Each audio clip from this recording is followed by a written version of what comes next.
창세기 42장. 이즈음에 야곱은 애굽 땅에 곡식이 있다는 말을 듣고 자식들에게 말하였다. 어쩌자고 이렇게 서로 얼굴만 쳐다보고 있느냐?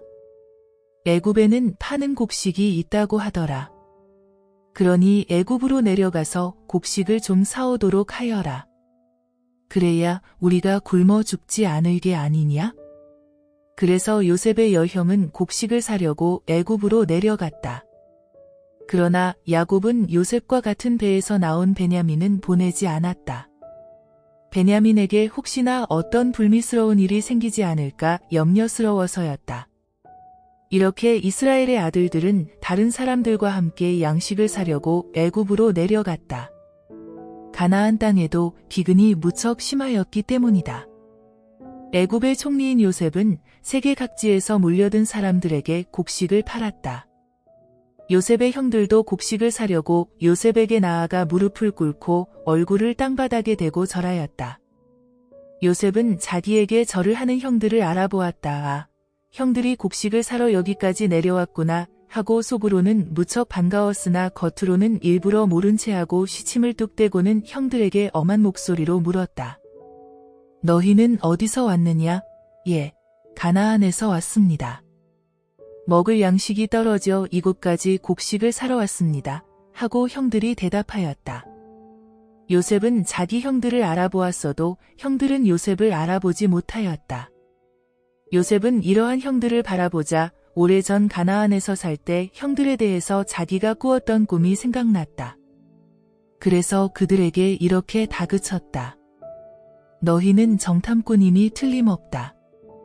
너희가 우리나라에 온 것은 이 나라의 어디가 허술한가, 어디에 문제가 있는가 알아보려고 온 것이지? 곡식을 사러 왔다는 말은 거짓말이야? 그렇지, 응? 아닙니다. 총리 각하, 절대로 그렇지 않습니다.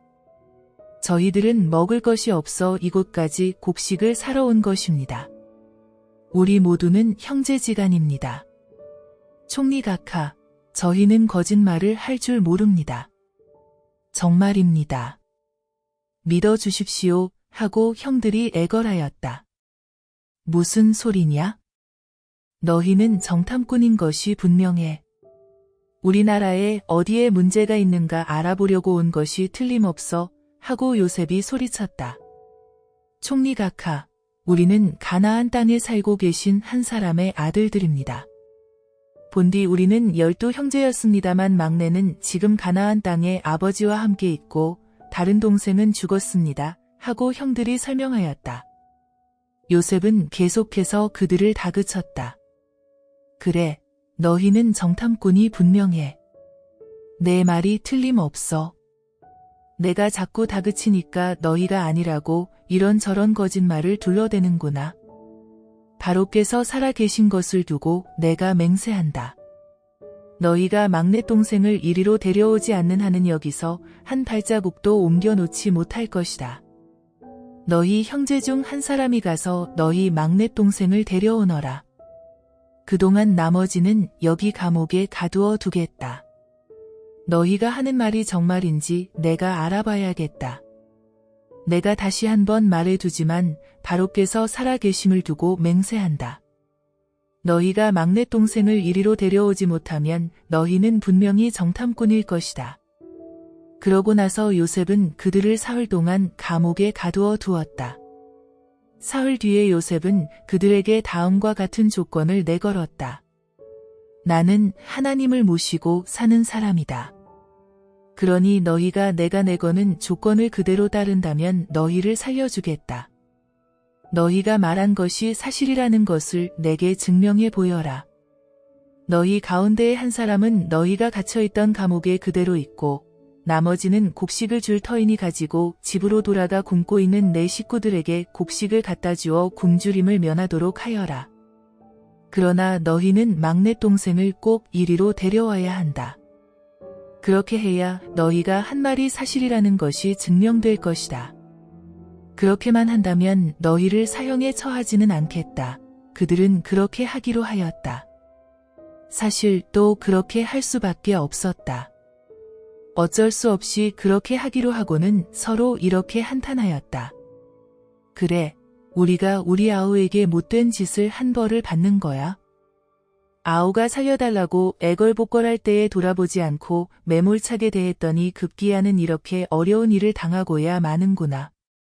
아우가 살려달라고 애원할 때 그 아이를 돌아보았어야 하는 건데.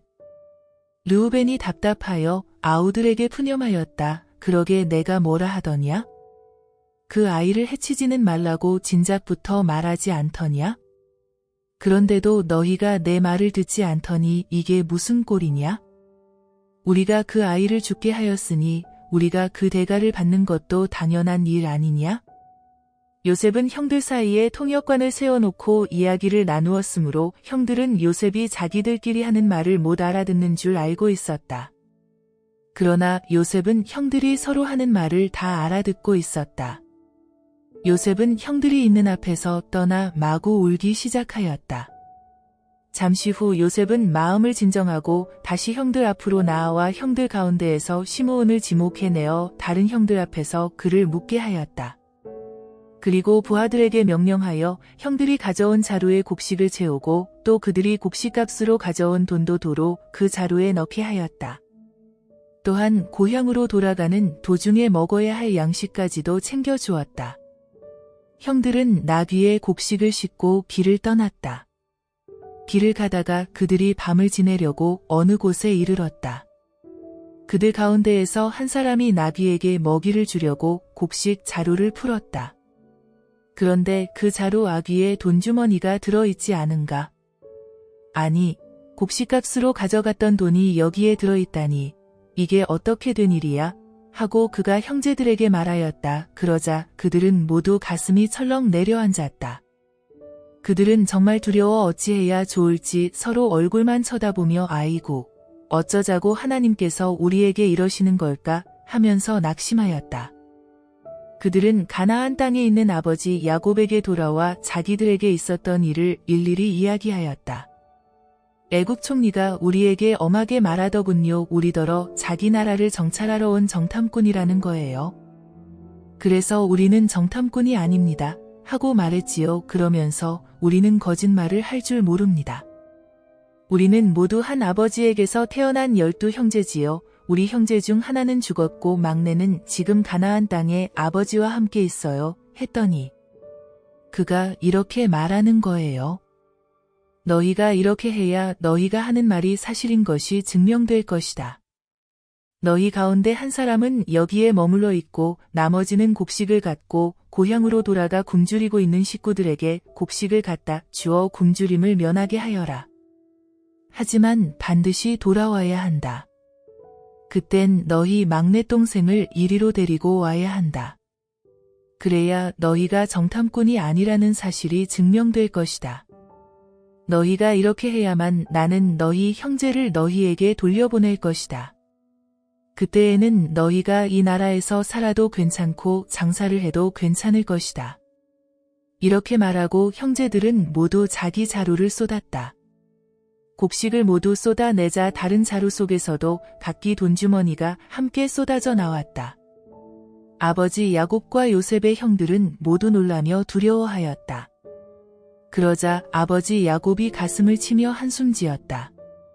아이고, 이거 야단났구나. 너희가 자식들을 모두 잃게 하는구나. 요셉이 없어지더니 이번에는 시므온도 없어지고 또 이제는 베냐민까지 없어지게 하려는구나. 아이고, 왜 이리 괴로운 일만 일어나는지. 르우벤이 아버지에게 여쭈었다. 아버지, 제가 베냐민을 데리고 애굽으로 가겠습니다. 만일 애굽에 가서 베냐민을 이곳으로 도로 데려오지 못하면 저희 2 아들 녀석을 죽이십시오. 이번 일은 저에게 맡겨주시지요. 베냐민을 꼭 데리고 돌아오겠습니다. 그러나 야곱은 거절하였다. 안 된다. 그것만은 안 돼. 그 아이를 너희와 함께 보낼 수는 없다. 그 아이의 형도 이미 죽지 않았느냐?